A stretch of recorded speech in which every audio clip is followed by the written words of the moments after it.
welcome everyone. My name is Sarah Malik and I'll be your host for this important panel today, brought to you by the inTouch Multicultural Centre for Family Violence. And the topic for today is From Awareness to Action. How can employers aid in breaking the cycle of family violence? So I'd like to begin today by acknowledging the First Peoples of the land on which we meet on today, the Darug people. I pay my respects to their elders past and present, and I acknowledge the ongoing impacts of colonisation on Aboriginal and Torres Strait Islander people, and that sovereignty was never ceded. It was and always will be Aboriginal land. Just some housekeeping. So today we'll be discussing violence against women, and I acknowledge that the content discussed today might be emotionally challenging for people. So if you need to reach out, there are some numbers for support. If you or someone you know is impacted by sexual assault, domestic violence, you can contact 1-800-RESPECT via phone. Alternatively, you can use a web chat, which is available 24 hours a day, www.chat.1800respect.org.au. And if you're a man concerned about your behaviour, reach out to the Men's Referral Service on 1300 766 491.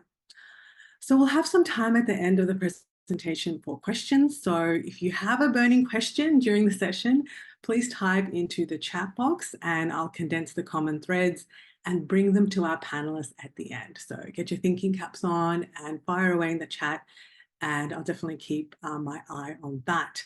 So without further ado, I'd like to introduce our incredible panel, such an amazing array of expertise. I'd like to begin with Rasha Abbas, who is the CEO of inTouch Multicultural Centre Against Family Violence. Rasha's goal is driving the organisation's mission to support migrant and refugee women experiencing family violence and their communities. Rasha's extensive financial services background include roles at CBA, NAB and ANZ. We also have Professor Marie Seagrave from Melbourne University. Now, Professor Seagrave is an ARC Future Fellow and Professor in the School of Political and Social Sciences at Melbourne University. Professor Seagrave has led national and international research focused on migrant and refugee women's experience of gendered violence in the family and workplace setting.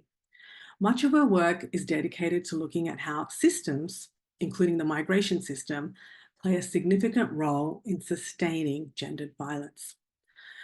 And we also have Daniel Victory, who is a senior associate with Morris Blackburn. Daniel advises employees and unions in all areas of employment law, including workplace bullying, employment contracts, redundancy, restraint of trade, discrimination, sexual harassment, adverse action, and unfair dismissal. So he'll be giving us a lot of tips on where the law stands and a lot of tips for women and victim survivors on just strategies and knowing their rights in the workplace if they're experiencing family violence. We also have Sam Mostyn, who is actually coming all the way from New Zealand. So thank you so much for being with us. So Sam Mostyn is the chair of ANROSE, and ANROSE is Australia's national research organisation for women's safety, an independent, not-for-profit research organisation established to provide evidence to support the reduction of violence against women. A long-time champion of gender equality, Sam was the first woman appointed to the AFL Commission. There, she contributed to policies aimed to include women at all levels of the game and to the introduction of the Respect and Responsibility policy. An advocate for the creation of the AFL Women's League, she was also the 28th AFLW Cup Ambassador. So welcome from New Zealand, Sam. We also have Vivian Nguyen, who is the chairperson of the Victorian Multicultural Commission. Viv has an extensive track record as a business executive, and she has held roles at AMP and was the head of risk management for the ANZ margin lending portfolio and their diversity strategy. Vivian became the member of the Order of Australia for significant services for Victoria's multicultural community and played a significant role in Victoria government's strategy against COVID. She's also on the Victorian government's anti-racism task force and has helped to inform the state's anti-racism strategy. So now, before I begin this amazing talk, Vivian is just going to open with some remarks, setting the scene and the context for this issue. So thank you so much, Vivian. I'll let you take it away. Thank you, Sarah. I too would like to join you in acknowledging the traditional owners of the land on which we are gathered and pay my respect to the elders past, present, and any Aboriginal elders joining us this afternoon. Special thank you to Rasha, Abbas, CEO of inTouch Multicultural Centre Against Family Violence, Professor Mari Seagrave, Monash Gender and Family Violence Prevention Centre, Sam Mostyn, President of the Chief Executive Women, and Daniel Victory from Maurice Blackburn. As you know, the 2024 Annual Status of Women Report card released on the 7th of March this year stated that 26% of women who recently experienced sexual harassment experienced it at work. 68% of migrant and refugee women have experienced at least one form of sexual harassment in the last 5 years. I am certain that the lack of data collection and the inconsistency in which any of these cultural diversity data can be collected means that women from culturally diverse backgrounds are underrepresented in these astounding figures. Here at inTouch, many of you participating in this webinar know far more about the challenges faced by women experiencing family violence than I do. Many of you could also have taken part in the client and service journey mapping for multicultural communities undertaken by Family Safety Victoria, a state government agency last year. Know that it requires at least 8 touch points before a woman from a culturally diverse background can access the services, if at all. So we face barriers in accessing the services, in reporting abuse, and we also face barriers in the systems and structures that are very reluctant to be responsive. The Victorian Multicultural Commission works with many multicultural community organisations in prevention and response, and acknowledge that the funding model that is currently in place does not recognise the role of these service providers adequately. We are working with the Deakin University and other partners to provide avenues for which the policy and decision makers can recognise the sector and their roles in prevention and response more adequately. I know all of you at inTouch do more, and the remuneration does not reflect the professionalism, dedication, and knowledge you provide to the women, the people seeking help, and the systems advocacy you undertake, such as hosting today's event. Outside of this, the corporate sector has been doing their fair share of raising awareness, providing training and support to employees experiencing domestic and family violence. Domestic violence is a workplace health and safety issue, and the Champions of Change Coalition research in 2021 indicated that it costs at least $2 billion annually.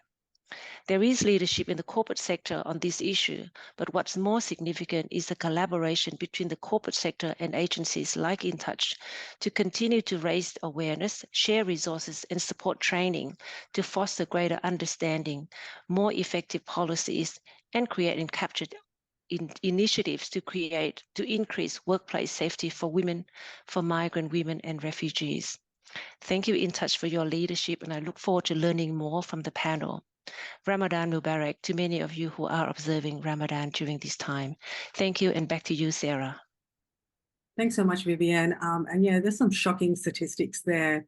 And yeah, in this issue, I think in this broad area, you know, the experiences of immigrant and minority women are often erased or are missing in action. So I'm really grateful for this panel and bringing together expertise from people who are devoted to this area. So beginning with you, Rasha, I guess if you could set the scene a little bit in terms of what inTouch's mission is and what are the particular challenges that women from migrant and minority backgrounds face in the workplace when it comes to experiencing family violence. Why is this an important issue? Thank you, Sarah. I'm building on what Vivian has said, and thanks for my fellow participants on today's webinar for being here, and thanks for everybody who's joined us today.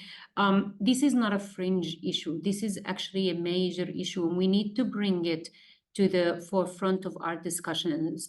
We often hide from talking about it. There's a bit of a stigma about it. I do come in my background from the corporate world, and it's not something we just face into talking about. But if I build on what Vivian said in terms of stats, The banks, for example, employ close to 200,000 employees. Roughly half are women, that's 100,000. 1 in 4 women are impacted by intimate partner violence, family violence. And in that case, we're talking about 25,000 employees potentially in the banks that could be potentially facing that issue. Telstra roughly has like close to 40,000 employees. That means potentially 5,000 women within Telstra's workforce is impacted.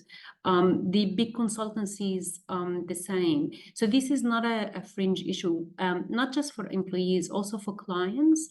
The banks has roughly about 17 million clients. Half of those are, again, if they're women, we're talking about 2 million women that get to talk to the branches and the contact centers and the banks, and they're potentially facing issue.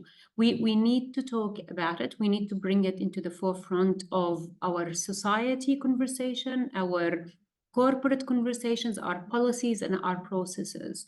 And there's a lot more that can be done. We can't shy away from it. It's time for us to actually just start talking about it more openly and make it okay for women to come for support.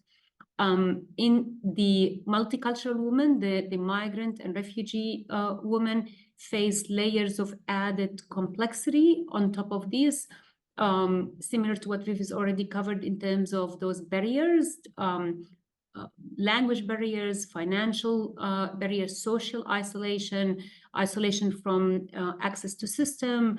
So it just means that there is layers of added complexity that needs to be there for us to support them. And that's where inTouch does a lot of work in there, and we'll talk a bit more about it. But that's why we're having this session today, and I'm hoping we will be able to share with the participants, the people who's on the session today, a bit more around what can be done in practical sense. Thank you, Sarah. Yeah. Thank you so much, Rasha. That's great. Setting the scene in terms of this is not a minority issue. This is not just a corporate or government issue. It's a societal issue, and it's something that we all have to tackle head on.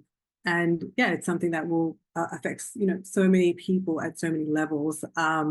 So I guess getting to the more granular, like what this looks like, at the grassroots.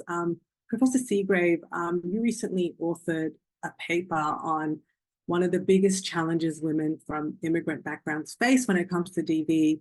That's a really surprising one: technology abuse. So I was wondering if you could tell me some of the stories you collected on tech abuse and how tech abuse might affect someone's ability to work and earn a living. Thanks, Sarah. And I'd also like to pay my respects to the custodians of the land where everyone's joining us from.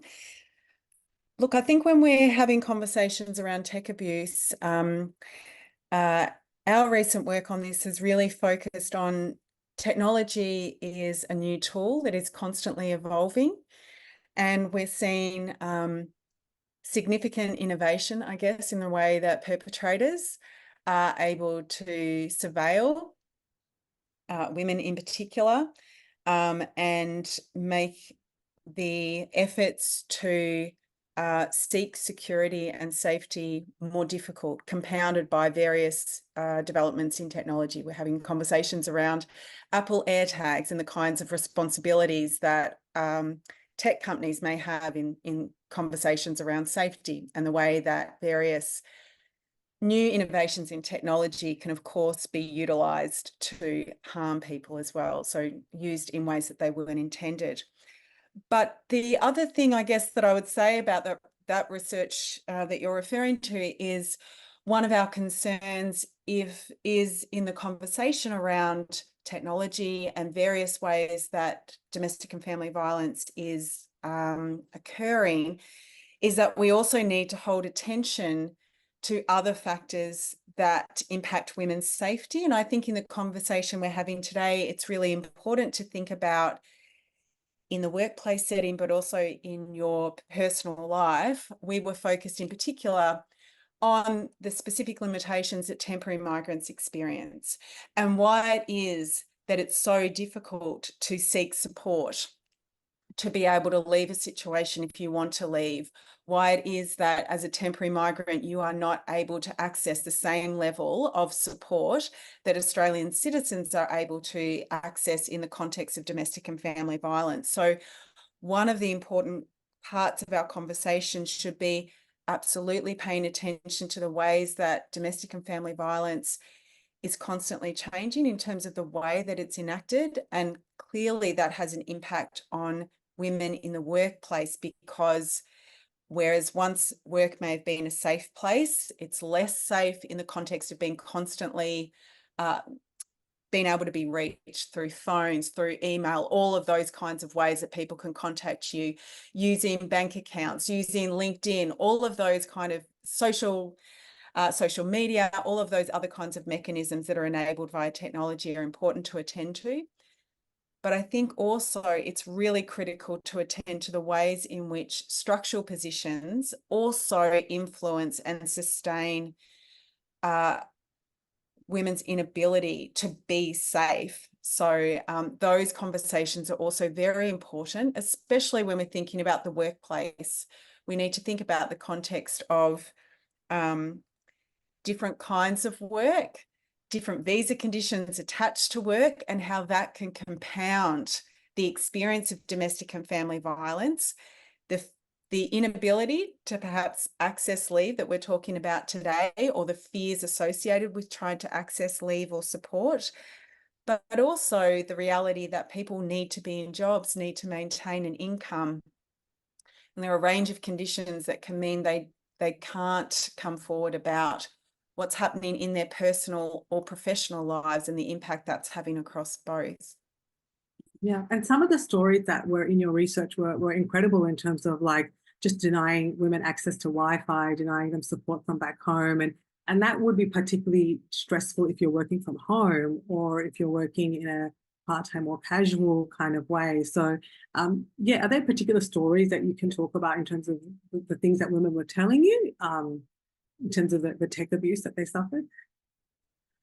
Well, I'm absolutely happy to give some examples, and I also just look to my colleagues who could also speak, especially Rasha. It's specific to their client group, but it is very common, and it isn't. This happens to women all across Australia in every kind of setting. But the use of technology to deny access and to control people's ability to contact their family, to contact anybody else, to ensure isolation is well evidenced that is a really significant and deeply troubling practice. And in the context of newly arrived migrants, people who come, who perhaps, for example, have been married previously and then come to Australia, those tactics are in place to ensure isolation. So we see examples where you can't access the Wi-Fi, you don't have the ability to access the Wi-Fi, where someone's constantly monitoring your use of the internet or your engagement with family or friends. So those things are insidious and clearly impact people significantly, but also play out in the workforce in terms of monitoring women and really trying to ensure that there is total control of the ways in which women are talking about their experiences at home. But also associated with that is, of course, behaviour such as threatening women with deportation. So the ability to challenge this or to do something about it is combined with this threat of what the future would look like for you if you do try to escape or to seek safety in that context. Yeah, wow, incredible. So it's not just these are things that across the board women experience, but it's just the intersectional issues that migrant and refugee or people on temporary visas experience are just compounded by their precariousness. Sam, I guess going to you, it's scary, you know, someone who's experiencing domestic abuse, it affects every aspect of their life. The surveillance is just, it goes beyond the home, it goes into the workplace and follows people wherever they are. How can employers ensure that they're creating safe workplaces where survivors are able to disclose their experiences of family violence?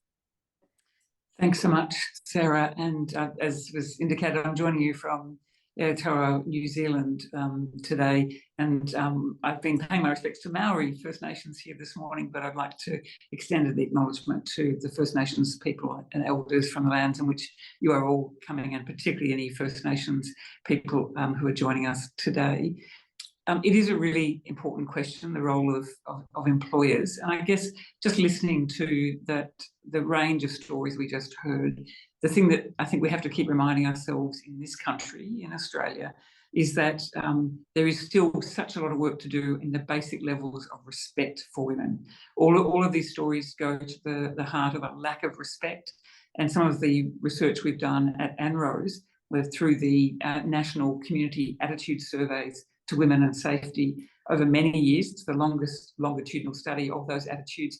Australian attitudes to women are very poor, and we can expect to see backlashes when women are doing well, and when there's gender equality strategies. There are all sorts of pernicious things that are going on right across our communities, and as other speakers have said, that is very much escalated when it comes to any form of intersectionality, but particularly for migrant women, refugee women, women from culturally diverse backgrounds. There is a different level of this and a much more difficult path, I think, as we've been hearing, to disclose, to seek help and find pathways to safety and security and a sense of future.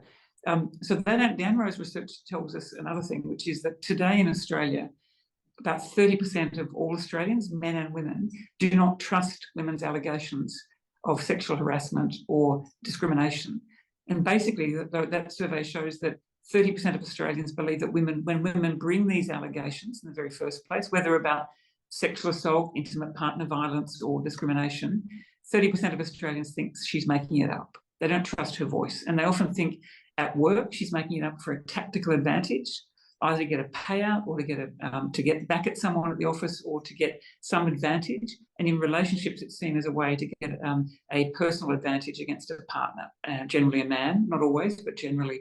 And so if you think about the very nature of what we are all living with, and particularly for the women we're talking about today, that high level of mistrust of women's voices is just, I think it's an obscenity. It just says how far we've got to go on the gender norms in Australia that plays out even worse for the women that we are talking about today.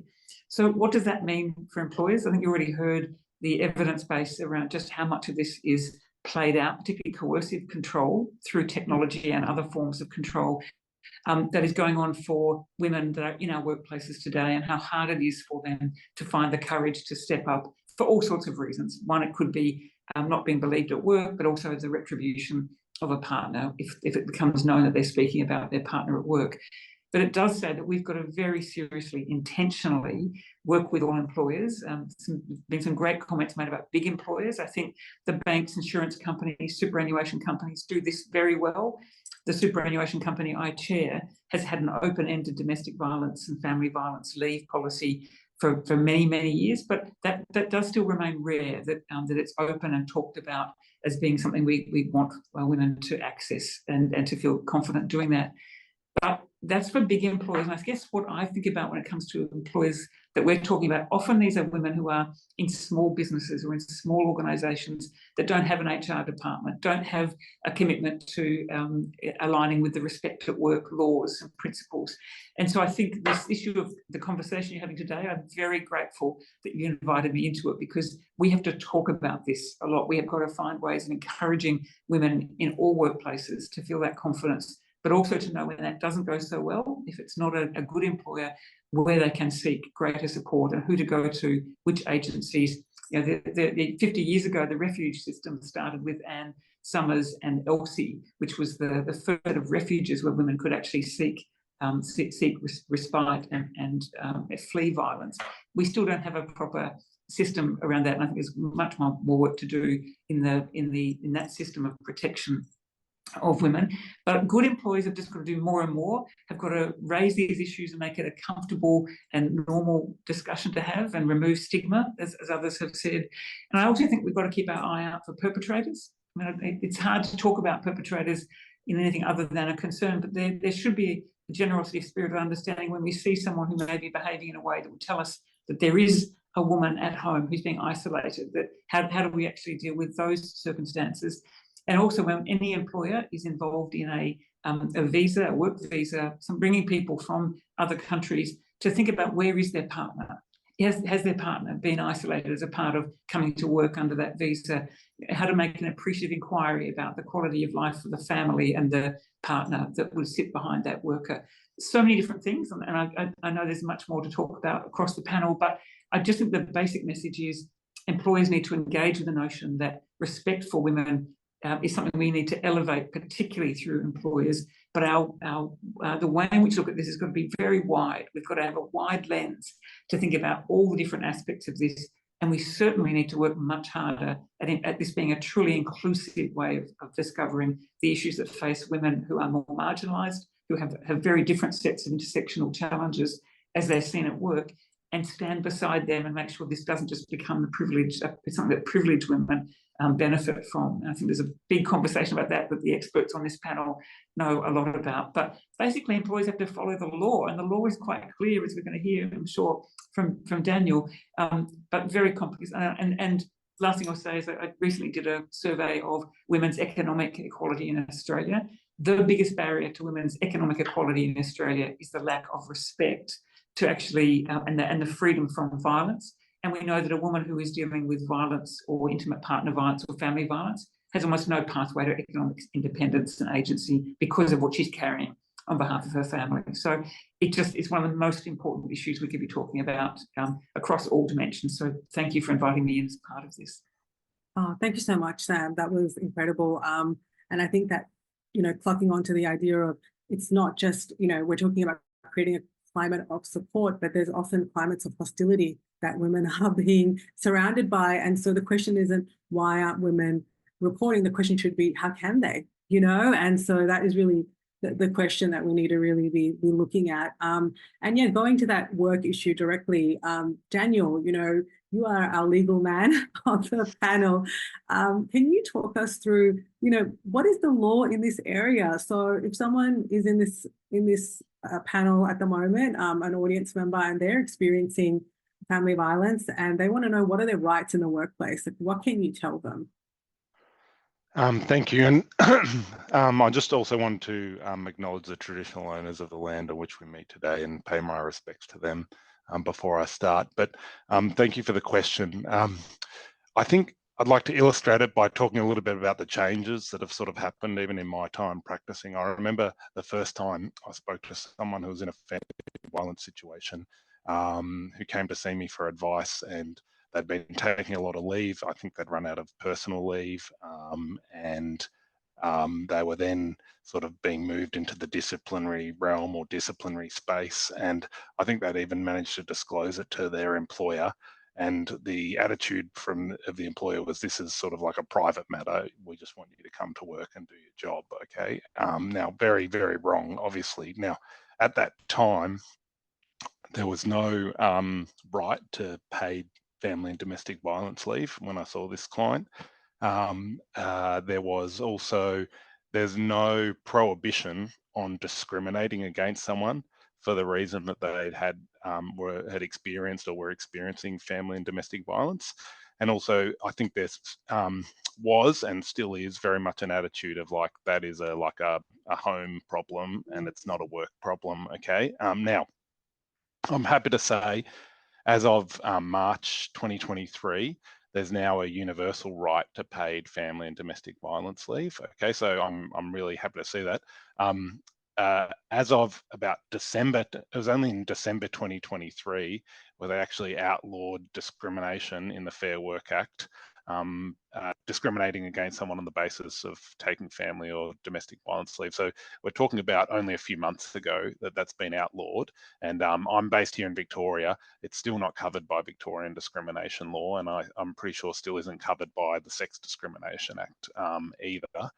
And so I would like to see those things changed. But so we've moved some of the way, but I think we've still got a long way to go, is what I would say. And so there are these rights, but one of the issues is people don't often feel safe exercising those rights. And so it's about, well, how do we encourage people? And I think it's a cultural thing with employers. They need to be aware of this issue. It's a big issue. And I think it's starting to change, but we've still got a long way to go, is that it can't be just treated as a private issue. Employers do need to see that this is a really important issue that affects, a lot of people in Australia. In almost any workplace, you're probably likely to have someone experiencing an issue of family violence. So it shouldn't just be seen as a private matter. Employers need to make sure they provide a safe workplace to all employees, make sure their employees are safe. And that's both a legal obligation, a moral obligation, but also if you want to get the best out of your employees as well, they need to feel safe and secure at work. And they're going to do the best job that they can. We see an enormous economic impact of family and domestic violence. So the other thing I just wanted to say, which I think is still a problem in a lot of areas of discrimination, not just this area, is employers often act on the basis of what they think is the right thing for the person involved. And that doesn't always involve speaking to the person involved. And so I think it's really important to build trust and have those conversations with the person who's affected by family and domestic violence. And also, if you are going to act, make sure you act in a way that's culturally safe and aware and based on best practice and training. And these days, there's a lot of organisations like inTouch who offer training in these areas. So if I'm a manager and someone feels safe disclosing something to me, so the question is, what do I do? And I think it's really important that people be trained up in terms of like, okay, if someone comes to me, I feel equipped to then help someone deal with the next steps. Even if you can't personally deal with it, well, you know where to go to get help and assistance. So I would say in the legal sector, in the legal aspect of it, we have had some great developments, but there's still a long way to go. And part of it is cultural, not just legal, of course. Yeah. Brilliant. So that's really great to know. It's actually under the law mandated that an employee is entitled to 10 days domestic violence leave, and that it is illegal to discriminate on the basis of taking that leave. So that is actually your legal entitlements in the workplace. Whether or not that's practiced or not is obviously another question, but yeah, that's actually really good to know. I think it's really great information. And going to that kind of education aspect of what to do when someone discloses. Now, Rasha, you've spoken about how, the mandatory legislation of 10 days DV leave, it really should be the starting point, not the end point for in terms of support offered by employers. And I think 40% of the women who approach your service are women on temporary visas. So I was wondering if you could talk through, like, what are some of the issues they faced, and what does a culturally safe, trauma-informed space for women seeking support in the workplace, what does that look like? Yeah, and thank you, Sarah, and everyone. One thing that I do want to try and maybe provide an alternative view around is that the leave is not enough. The leave, as you said, is the starting point and the most basic. In many ways, I at times worry about the leave because it's actually further isolating the person. So yes, the leave is required, and inTouch has Noor, which is our victim survivor advocacy group, and they're an amazing group of people. And for any listener in here, please engage with us to listen to them when you're creating policies or processes, because listening to those victim survivors and their perspective is just not something that we do enough. And actually the perspective they provide constantly have challenged and shifted my thinking. But one of the things that they've highlighted is during that period of time, how they felt in terms of isolation, but also in terms of actually finding it hard to comprehend and understand the information that's given to them, because you're going through a period of your brain is trying to explain things. You can be facing a bit of depression. So our normal practices are not just enough. We actually need to provide support. And leave is important as part of that solution, but leave is not the only thing. And at time, actually not having them go on leave and being part of that community at work or colleagues at work to provide a level of check-in and support and being able to recognize issues of concern and report them if required is really important. So I actually invite the panel and people on the webinar to actually think a bit more broadly around what else can we do beyond just leave? How do we equip leaders? I was one of those leaders, and it's hard because unless I'm equipped with a toolkit, if someone comes to me, or they don't need to come to me, I kind of recognize there's something that doesn't sound right. Can I actually lean into it and talk about it, or do I feel overwhelmed and scared of going in there and I look the other way just because I actually don't know what to do about it? So having the emotional intelligence, having the toolkit for those leaders and colleagues to be able to do something about it is really important. And having a raft of policies, toolkits, training, capabilities, conversations at work to be able to lean into it is important. And my thing is, leave is not enough. And sorry, I kind of went off, Sarah. So going back to your question around women of migrant and refugee background, they face this added complexity of isolation. Often they don't have networks here in Australia. There's a language barrier. I think there's a reference in the chat around women working in factories or in lower paid jobs, and what does that mean for them? We have to have a raft of solutions that actually cater for understanding those barriers and understanding those culturally informed, trauma-informed practices that are able to support those refugee and migrant women as well. And Sam, we heard from Vivian and also Rasha earlier, domestic violence not only costs lives and families and mental health, it costs the economy $2 billion. So how important is it, Sam, for us to shift this idea of seeing the employee as the problem or the issue as too hard, as Rasha was mentioning, too scary? Like, why is addressing this not only the right thing to do, but also good practice for organizations? Yeah, I think this conversation is just exposing and showing, as is the chat, the extent to which people understand just how profound this issue is for the women involved themselves, but for our economy. And I think the assessments of the economic impact are on the low side. I think this goes to the heart of productivity generally, and any workplace where there's people who are dealing with these terribly, terribly difficult matters in their home life and then turning up to work and doing that. There's untold economic issues. But I think the thing we care about most on this call is how we support that woman and how we make sure that employers understand that this is not simply about, as you said, Rasha, just providing the leave. And I thought it was a really interesting point that when someone's about to take the leave, it could be at the most critical crisis point, which has been growing, and then they are on their own, or they're moving children, or they feel unsafe, or they're dealing with the police.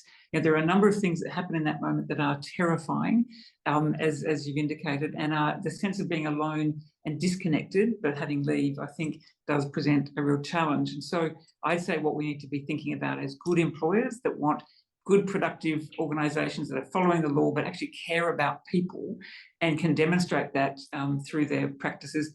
Everyone should feel they belong in a workplace. And that notion of belonging is different to testing engagement or how people are feeling, but a sense of belonging and how we teach leaders and people generally about what does it mean to look around you and be conscious of the people you work with and what's going on in their lives and how you can offer help without intruding. How we build that muscle almost of what it means for us all to belong in a workplace is terribly important. And there are then other things that employers can do and look into to prepare for those moments when the woman does need to leave or to seek refuge elsewhere. And they're things like working out whether they need to do things on their payroll to separate money to protect the woman with her money to be able to leave. And the things that Rasha's pointing to, that what does she do in that circumstance, and who has she got to lean on about services. So I think we've got to rethink the way in which we talk about all of these issues. We're just beginning to talk about menopause for women in the workplace, or women's health issues and reproductive rights. This is all in the same context, which I think we've got to find leaders and places that set a benchmark for the respect for women, as workers, and dealing with these complex issues, and particularly understanding how difficult this gets when we're talking about migrant and refugee women and other women with any other intersectionality. First Nations women in particular, where we know so much of this is going on without the right level of engagement and discussion. So it's a big task, though, as you're hearing from everybody. We have got a big job to do in this country, and this is largely hidden. Thank goodness we've started to raise them. Thank goodness for the work of inTouch and others that is teaching, but this should be a major priority. And I know at ANROS, we're making it a bigger and bigger research priority. And I think with a government that's put gender equality at the centre of the government's commitments at the national level, these are the conversations we should be surfacing up through a number of areas to ensure that we're dealing with the underlying issues and not just brushing this over with the idea that leave would be enough, or that as Daniel said, the law matters, but actually going beyond the law and being employers of choice everywhere, and keeping an eye out for those areas where there are poor employers, and taking a stand and being allies, I think, is terribly important. But it's this kind of conversation that's going to make the biggest difference, I think. Yeah, brilliant. And I think that's super important that, this is not problematizing women, but that seeing it as a societal issue. 1 in 3 women experience DV, 1 woman dies every 9 days in Australia because of this issue. This is a big part of your workforce. And just in terms of talent retention and risk management, you need to have a strategy around this for your organization. So and not just morally, just on so many different levels. So thank you so much for that, Sam. And going to Professor Seagrave, just in terms of your research again, what are some of those red flags that employers or friends and family need to be aware of when it comes to kind of basically identifying that someone might be experiencing family violence? And I guess secondarily, why is it important for a victim survivor to be able to retain their job? Well, they're really big questions. And I guess I wanted to just reiterate some of the things that have been brought up, because sometimes I think, as Sam and Rasha has pointed out, that sometimes we have these conversations in really isolated ways where we come together to talk about this and say, yes, this is important, but we forget actually that organisational culture can undermine this commitment. So when we come together to talk about this, we say this is very important, but in the day-to-day operation of an organisation, we don't have time to stop. If you go on leave, what's going to happen? Who's going to, there are all these other realities of work. And that's really important for us to pay attention to, and not pretend that the leave, as we've heard from these wonderful panelists, the leave itself is a solution, because the broader organisational culture can make this very difficult. And that's really critical. And we need to think quite carefully about whether organisations are a safe place to say that this is happening. And I think monitoring the implementation of this is critical to find out who accesses it but who doesn't, because we know a lot of women won't. And that's to do with shame. It's to do with fear. People in your workplace might know you outside of work, of course. You don't want this to be known. It may not be. Work is not always a safe place. The kinds, as we've heard and we're hearing in the chat, the kinds of industries and organisations we're talking about are significantly diverse. So the idea that this is always a safe place is not true. And the value of the leave perhaps is the conversation that the employer has a responsibility, but also to recognise that there is value in being attentive to the specificity of what's happening in women's lives and how it impacts their ability to work. but we need to pay careful attention to the impact on women's career progression. We can say this won't impact it, but in fact it will. We can say you won't be punished, but you won't be chosen for the promotion. All of those things are really important that we continue to attend to those. And I think there are just significant and important issues to pay attention to. Particularly that you don't want that disclosure to be weaponized against you, like mental health disclosures or DV disclosures. There's always that fear that, you know, will they be weaponized against me, or will that be treated in strict privacy, right? Yes, Yeah. or even that the consequence is this person is going through a hard time, so they couldn't take on this responsibility. Those kinds of things can impact all aspects of your career. And these are very real and important conversations to be having around career progression and our responsibility. And I think also in the context, as Sam mentioned, other forms of leave where we're talking about women's health in specifically, again, it can become an issue where you're sharing things. Actually, you don't want to share it. You just want some leave or some protection around some flexibility in your work, that kind of thing. I think that's quite important. And I guess the only other thing I wanted to say was drawing on a piece of research my colleague Alan Cho led that I worked with her on last year, which was looking at gender equality and the work of the Gender Equality Commission here in Victoria.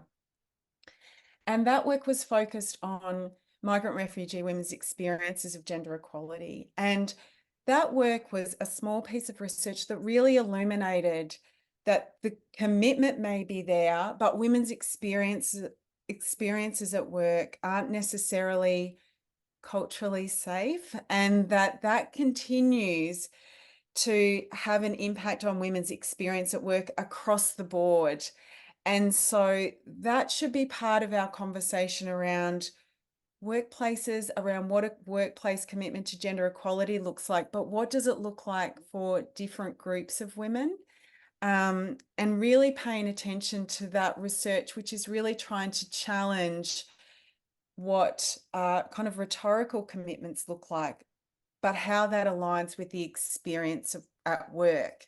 And I think if you don't generally feel safe at work or recognised at work, the idea that this leave is going to protect you is also slightly questionable. So I think recognising the ongoing need to examine what work is like for women is really important. And as Sam said, Anne Rose has funded a lot of important research in this space. We have some research coming out soon around migrant refugee women and sexual harassment in the workplace.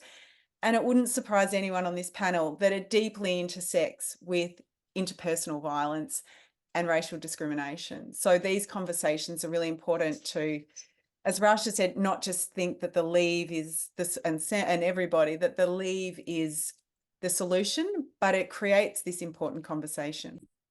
Thank you so much for that, Professor. I completely agree. And I think that we are not just about the leave, it's about the power imbalances in society. And if you have less power in society, then you're going to have less power in the workplace. You know, it's just all linked together. And I guess going to that, Rasha, in my own work, I often feel like in the domestic violence space, the focus is on the extreme end, which is very important. But gender inequality and domestic violence, it's actually starts at across a spectrum. It's also about having those leaders, having those female leaders, having those diverse leaders, having gender inequality in general. I was wondering how important you see diverse leadership and female leadership in the corporate sphere as important in spearheading this issue and in creating greater safety and support for women in general. Like having less patriarchal male-dominated workplaces is probably a good start for this, right? It certainly is. And having said that, I've always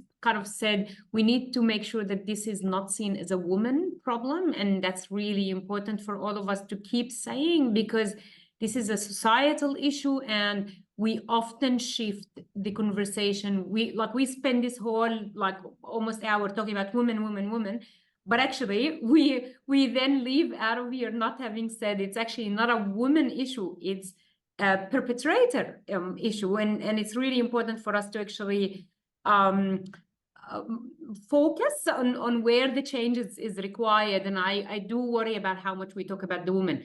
However, I think having our leaders and our leadership reflective of the customers, the society, is really important, because it makes it more easier to put those conversations on the table. It creates more role modeling, and I can have stories from my past where those leaders were happy to share their own experiences at that top table in the organization, and the impact that had in making it easier for other women to talk about it is really important. I need to see it. I need to be able to see it reflected in those senior leaders, and then I feel that I am not isolated or different. And whether it's women of color in leadership, whether it's women in general, but actually having our boards and our leaderships and our management reflective of the society we are is really important and a critical first step.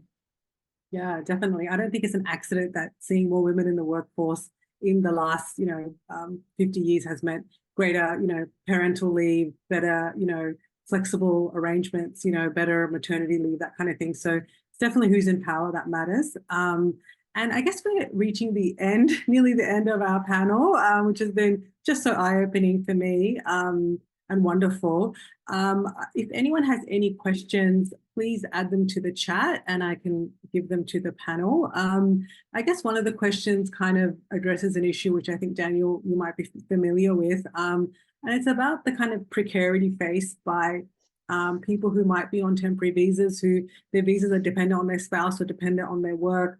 And I've just been thinking about how everyone who's talking about this is not a women's issue. Often women's issues are linked to bigger issues in society around power and workers' rights and all sorts of things. And yeah, just in terms of workers' rights, I guess, is that something you could speak on? Yeah. Where it's actually linked, isn't it? The rights of women are linked to workers' rights in general in terms of having greater entitlements, greater, less flexibility, less, I guess, precarity in their work situations is also a big protector against domestic violence. Yep. I think that touches on a few things that Professor Seagrave has spoken to today. And I think, women are more likely to be in precarious employment. And I think there's a direct link between someone in precarious employment and whether they feel safe speaking up about an issue in the workplace, or disclosing something to their employer, or taking leave if they need to take leave. So I think the systems and the way that we employ people and what rights people have, there's a direct link to whether they exercise those rights. But I also think it's part of the picture when we talk about culture as well, because we're talking about having a class of people or certain types of people have less rights than other people.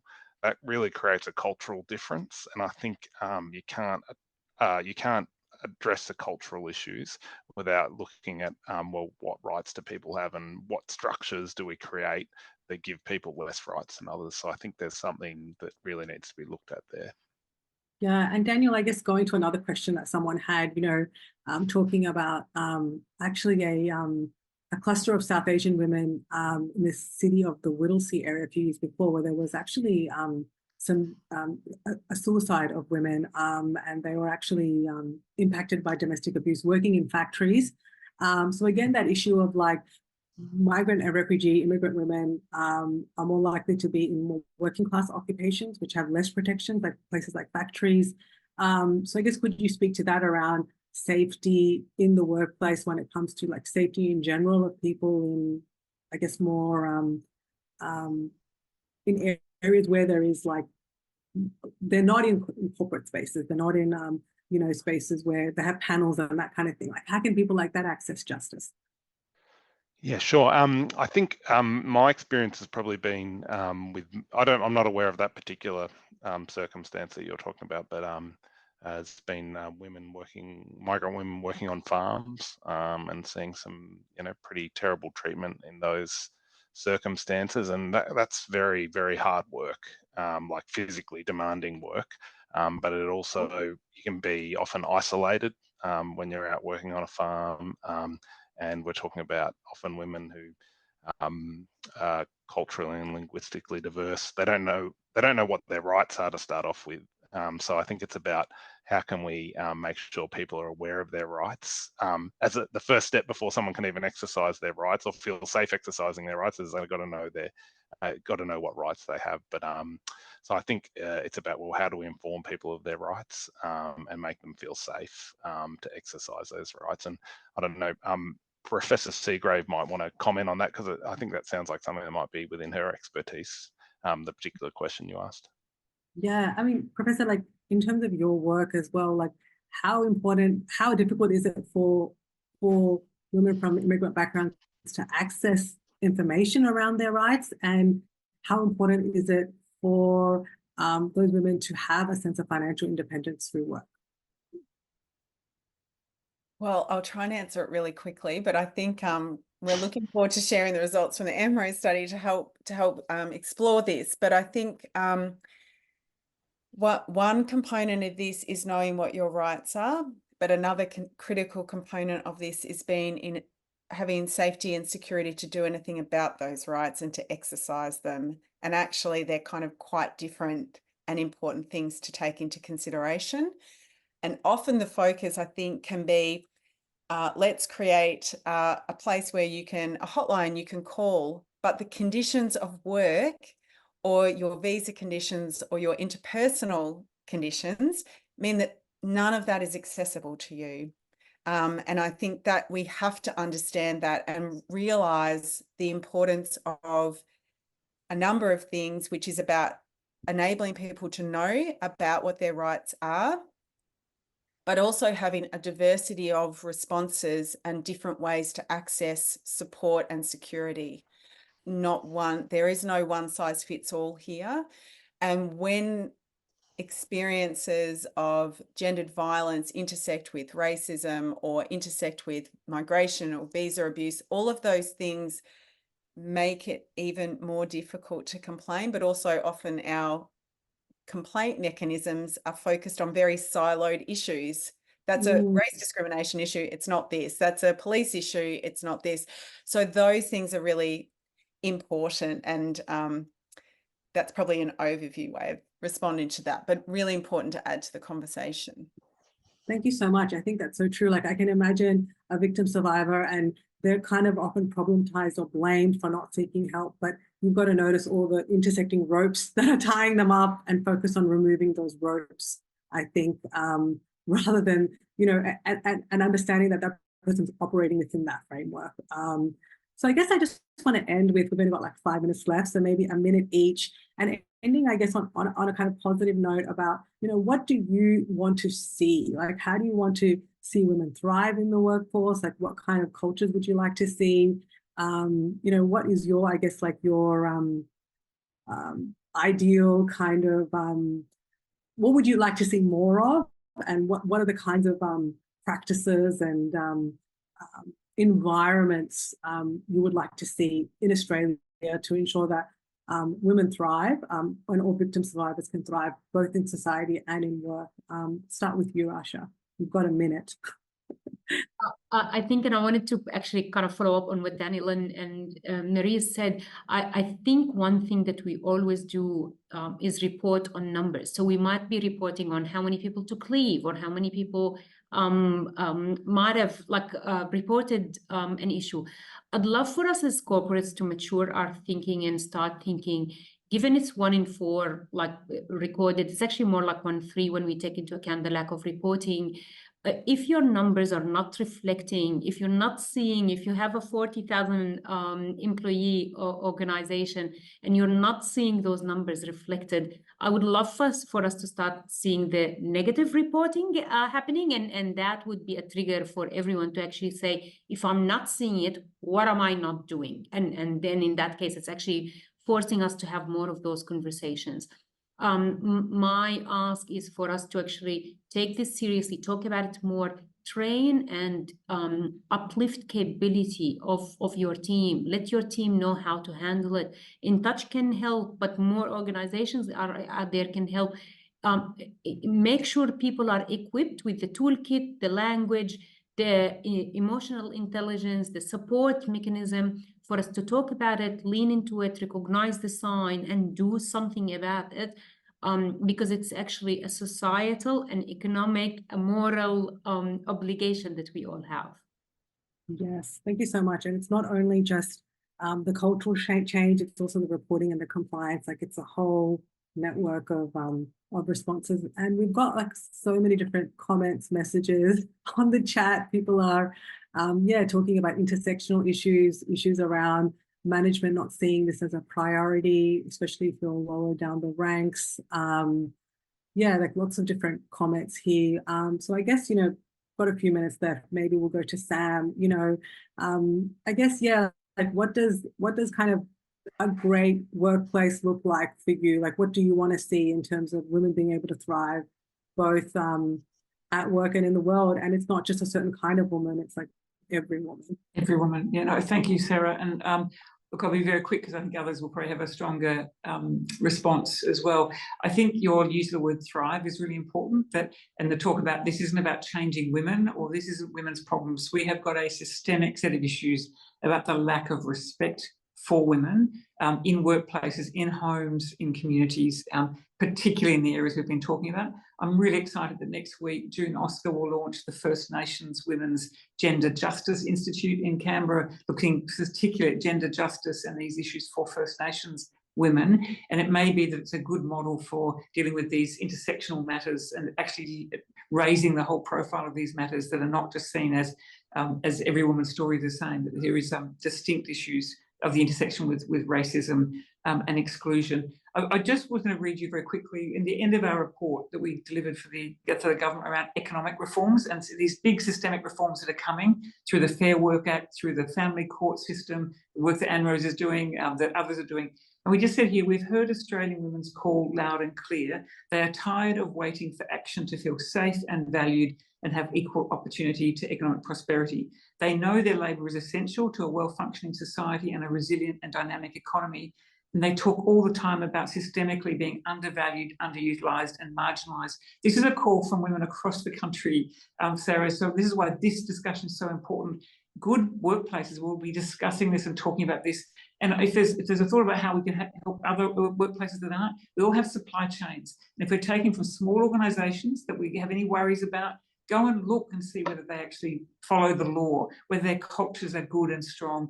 And let's just stand beside these women who I think have been silenced and have lived such a difficult life trying to have the same rights as anyone else in this country. Big conversation. I've just been so thrilled to sit and listen to the wisdom of the panel. So thank you for letting me join. Thank you so much to everybody for joining the panel, for your incredible insights. And I think that's a really powerful note to end on, that, change doesn't always happen decorously. It's really hard fought for, and it's about us pressurizing organizations, laws, and environments to make sure that places are safe. Going to some of our comments, people are asking for support in terms of getting their organization on board in recognizing and responding to family violence. I recommend anyone who wants to further be in touch with inTouch in terms of utilising their facilities, or with Anne-Rose, please feel free to do so. I'm very grateful to everyone on this panel and for everyone joining. I hope you got a lot out of it. And hopefully we'll continue the conversation. Thank you so much.